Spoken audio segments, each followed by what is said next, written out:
다 함께 사도신경으로 우리의 신앙을 고백하겠습니다. 나는 전능하신 아버지 하나님 천지의 창조주를 믿습니다. 나는 그의 유일하신 아들 우리 주 예수 그리스도를 믿습니다. 그는 성령으로 잉태되어 동정녀 마리아에게서 나시고 본디오 빌라도에게 고난을 받아 십자가에 못 박혀 죽으시고 장사된 지 사흘 만에 죽은 자 가운데서 다시 살아나셨으며 하늘에 오르시어 전능하신 아버지 하나님 우편에 앉아 계시다가 거기로부터 살아있는 자와 죽은 자를 심판하러 오십니다. 나는 성령을 믿으며 거룩한 공교회와 성도의 교제와 죄를 용서받는 것과 몸의 부활과 영생을 믿습니다. 아멘. 다 함께 찬송가 486장 함께 찬양하겠습니다. 찬송가 486장입니다. 이 세상에 근심된 일이 많고 참 평안을 몰랐구나. 내 주 예수 나로라 부르시니 곧 평안히 쉬리로다. 주 예수의 구원의 은혜로다. 참 기쁘고 즐겁구나. 그 은혜를 영원히 누리겠네. 곧 평안히 쉬리로다. 이 세상에 곤고한 일이 많고 참 쉬는 날 없었구나. 내 주 예수 날 사랑하시오니 곧 평안히 쉬리로다. 주 예수의 구원의 은혜로다. 참 기쁘고 즐겁구나. 그 은혜를 영원히 누리겠네. 곧 평안히 쉬리로다. 이 세상에 죄악된 일이 많고 참 죽을 일 쌓였구나. 내 주 예수 날 건져 주시오니 곧 평안히 쉬리로다. 주 예수의 구원의 은혜로다. 참 기쁘고 즐겁구나. 그 은혜를 영원히 누리겠네. 곧 평안히 쉬리로다. 아멘. 오늘 하나님께서 우리에게 주시는 말씀은 누가복음 12장 13절에서 21절까지 말씀입니다.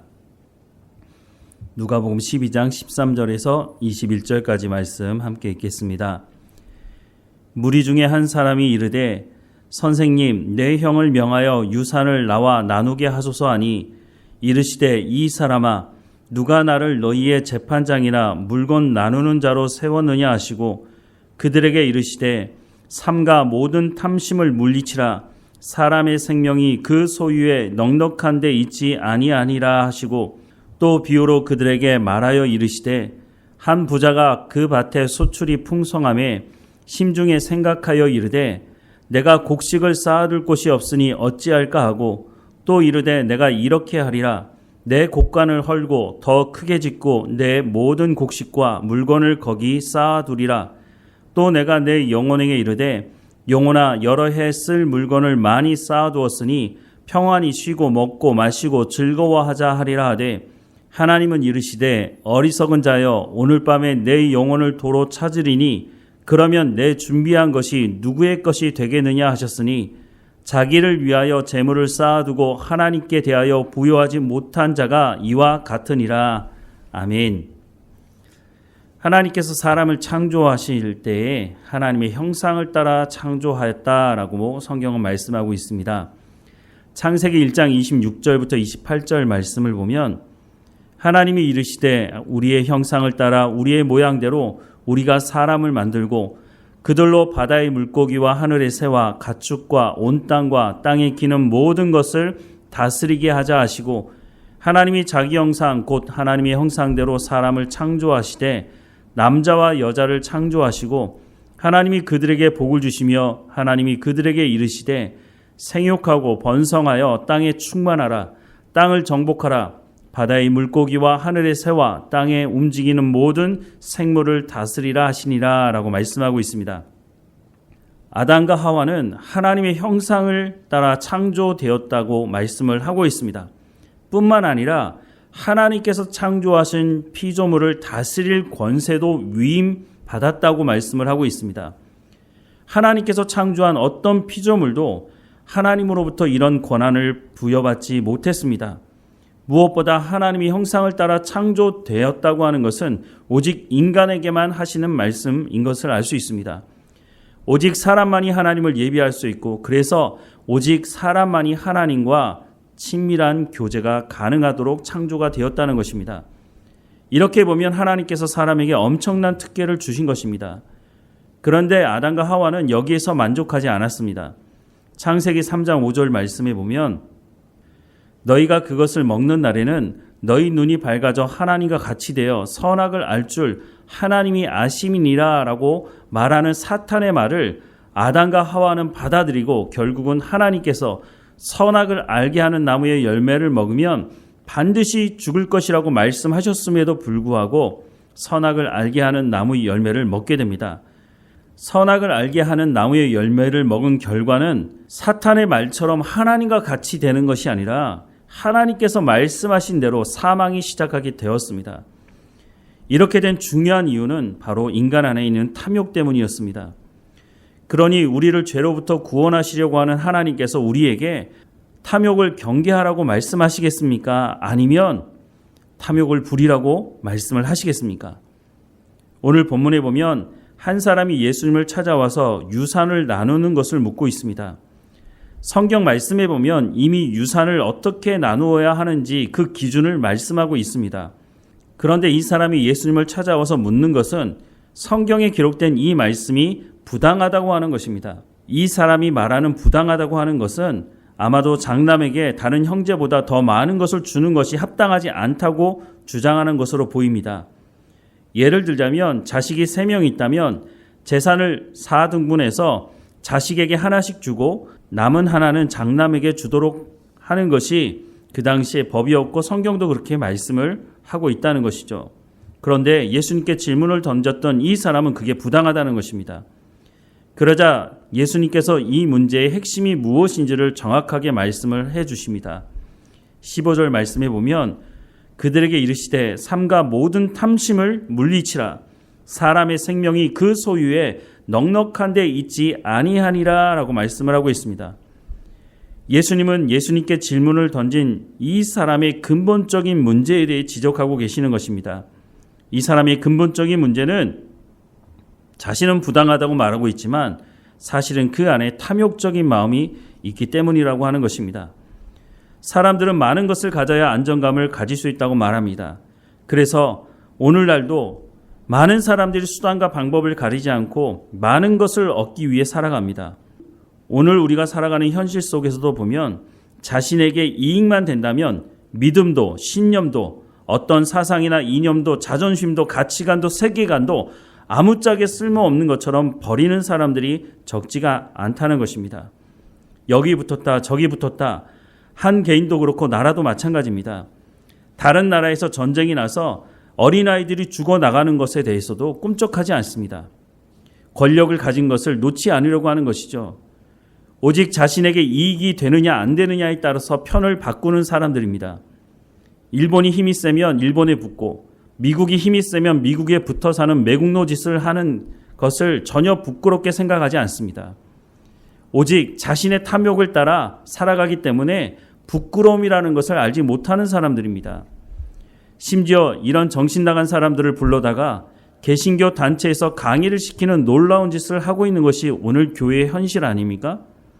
이런 사람을 불러온 사람들도 또 이곳에 와서 말하는 사람도 다 하나님의 말씀을 듣고 순종하며 거룩한 삶을 살아가는 데는 전혀 관심이 없고 오직 자신의 이익, 자신의 탐욕을 쫓아 살아가기 위해서 예수님을 이용해 먹는 회칠한 무덤 같은 사람이라고 하는 것입니다. 예수님은 탐욕을 쫓아 살아가는 사람들에게 무엇이 문제인지 어떻게 살아야 하는지에 대해서 말씀해 주십니다. 오늘 보면 16절에서 21절 말씀을 보면 또 비유로 그들에게 말하여 이르시되 한 부자가 그 밭에 소출이 풍성하매 심중에 생각하여 이르되 내가 곡식 쌓아둘 곳이 없으니 어찌할까 하고 또 이르되 내가 이렇게 하리라 내 곡간을 헐고 더 크게 짓고 내 모든 곡식과 물건을 거기 쌓아두리라. 또 내가 내 영혼에게 이르되 영혼아 여러 해 쓸 물건을 많이 쌓아두었으니 평안히 쉬고 먹고 마시고 즐거워하자 하리라 하되 하나님은 이르시되 어리석은 자여 오늘 밤에 내 영혼을 도로 찾으리니 그러면 내 준비한 것이 누구의 것이 되겠느냐 하셨으니 자기를 위하여 재물을 쌓아두고 하나님께 대하여 부여하지 못한 자가 이와 같으니라 라고 말씀하고 있습니다. 자신의 탐욕을 쫓아 살아가는 대표적인 사람을 한 부자에 대해 설명을 하고 있습니다. 이 부자는 이미 충분히 많은 것을 가진 사람으로 보입니다. 그런데 이 부자가 그 밭에 소출이 풍성함으로 말미암아 더 큰 곡간을 짓게 됩니다. 더 큰 곡간을 짓는 이유는 이웃을 구제하고 이웃의 생명을 살리기 위해서 더 큰 곡간을 짓는 것이 아니라 오직 자신이 먹고 마시고 즐기기 위해서 더 큰 곡간을 짓는 것이라고 말씀을 하고 있다는 것입니다. 하나님 사랑과 이웃 사랑과는 전혀 다른 삶을 살아가는 사람입니다. 그런데 이렇게 자신의 이익을 쫓아 살아가는 사람은 하나님이 어떤 분이신지를 전혀 알지 못하는 사람이라는 것입니다. 하나님께서 생명의 주관자라고 하시는 것을 모르는 사람입니다. 자신이 자신의 삶의 주인공이라고 생각하며 살아가는 사람인 거죠. 이 부자가 하나님을 인정하지 않는다고 해서 하나님께서 생명의 주관자가 되시지 않는 것이 아닙니다. 생명의 주관자이신 하나님께서 오라고 하시면 그 누구도 예외 없이 모든 사람은 마지막 날 하나님 앞에서 심판을 받게 될 것을 성경은 말씀해 주고 있습니다. 재판장이신 하나님께서 천국과 지옥에 갈 사람을 구분하실 것입니다. 판결의 기준은 이미 성경에 기록되어져 있다는 것입니다. 예수님은 자기를 위해 재물을 쌓아두는 자는 하나님께 대하여 부여하지 못한 자라고 말씀하십니다. 반대로 말하자면 자기가 아닌 이웃을 위해 헌신하며 이웃의 생명을 살리고 구제하는 일에 힘쓰는 사람은 하나님께 대하여 부요한 자가 될 수 있다고 말씀해 주고 있는 겁니다. 예수님은 마태복음 6장 20절 말씀에서 오직 너희를 위하여 보물을 하늘에 쌓아두라. 거기는 좀이나 동록이 해하지 못할 것이며 도둑이 구멍을 뚫지도 못하고 도둑질도 못하느니라 라고 말씀을 하고 있습니다. 우리가 하늘에 보물을 쌓아둘 수 있는 길에 대해서 예수님은 이미 말씀하고 있는데 우리를 위해서만 먹고 마시고 즐기는 것이 아니라 이웃의 생명을 살리고 이웃을 구제하는 일에 하나님께서 우리에게 주신 재물, 시간, 재능을 쏟아 부을 때에 그곳이 바로 하나님으로부터 우리가 부요함을 얻을 수 있는 곳이라고 말씀을 해주고 있는 것입니다. 자신의 탐욕을 채우는 데 힘쓰지 말고 하나님께서 주신 것을 가지고 구제하며 이웃의 생명을 살리는데 사용하라고 말씀하는 것입니다. 고린도후서 8장 1절에서 5절 말씀을 보면 형제들아 하나님께서 마게도냐 교회에게 주신 은혜를 우리가 너희에게 알리노니 환난의 많은 시련 가운데서 그들의 넘치는 기쁨과 극심한 가난이 그들의 풍성한 연보를 넘치도록 하게 하였느니라. 내가 증언하노니 그들이 힘대로 할 뿐 아니라 힘에 지나도록 자원하여 이 은혜와 성도 섬기는 일에 참여함에 대하여 우리에게 간절히 구하니 우리가 바라던 것뿐 아니라 그들이 먼저 자신을 주께 드리고 또 하나님의 뜻을 따라 우리에게 주었도다라고 말씀을 하고 있습니다. 예루살렘 교회가 예수 믿는다는 이유 때문에 경제 활동이 제한되자 먹고 사는 일에 심각한 문제가 생기게 됐습니다. 사도 바울이 이 사실을 알고 자신이 개척했던 교회를 향해서 우리가 한 형제인데 예루살렘 교회를 위해서 헌금해야 하지 않겠느냐라고 말하자 마게도냐 교회 성도들이 헌금을 했는데 이 사람들이 물질이 풍성해서 헌금한 것이 아니었다고 말씀하고 있습니다. 2절 말씀에 보면 환난의 많은 시련 가운데서 그들의 넘치는 기쁨과 극심한 가난이 그들의 풍성한 연보를 넘치도록 하게 하였다고 말하고 있습니다. 또 3절 말씀에 보면 그들이 힘대로 할 뿐 아니라 힘에 지나도록 자원함으로 이 일에 참여했다고 말씀하고 있습니다. 마게도냐 성도들이 풍성한 물질이 있어서 헌금한 것이 아니라 그들도 극심한 가난 가운데 있는데 힘에 지나도록 헌금을 하였다고 말씀하고 있습니다. 왜냐하면 얼굴도 한번 보지 못한 형제들이지만 예수 그리스도 안에서 한 형제이기 때문에 그 예루살렘 교회를 도와야 한다고 그래서 헌금을 했다고 말씀해 주고 있는 것입니다. 오늘 본문과 이 말씀이 연결되지 않습니까? 예수님은 우리의 보물을 하늘에 쌓아두라고 말씀하고 있습니다. 어떻게 하늘에 쌓아두라고요? 우리 주변에 있는 어려움 당하는 형제들을 위해서 우리에게 주신 물질을 사용하라는 것입니다.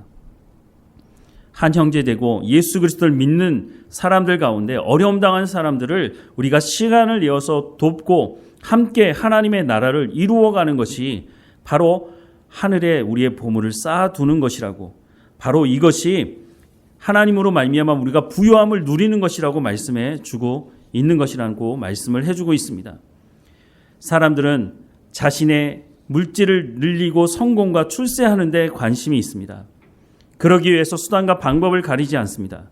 세상 사람들과 똑같은 짓을 하면서 그 자리에 올라가기만 하면, 내가 많은 것을 가지기만 하면, 내가 권력을 가지기만 하면 내가 다른 사람들의 생명을 살릴 수 있다고 말하는 사람들이 있습니다.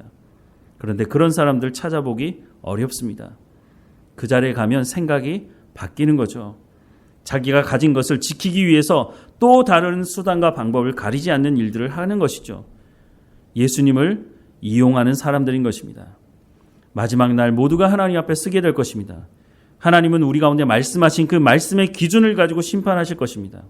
말씀대로 순종했는지 순종하지 않았는지, 하나님께서 예수 그리스도를 통해서 말씀하신 오늘 본문의 말씀처럼 우리가 생명을 살리는 삶을 살아가는 데 집중했는지, 하나님께서 우리 가운데 주신 물질과 시간과 재능과 이 많은 것들을 가지고 오직 나를 위해서만 먹고 마시고 즐기는 데 사용했다면 우리가 하나님 앞에서 책망을 듣게 될 것입니다.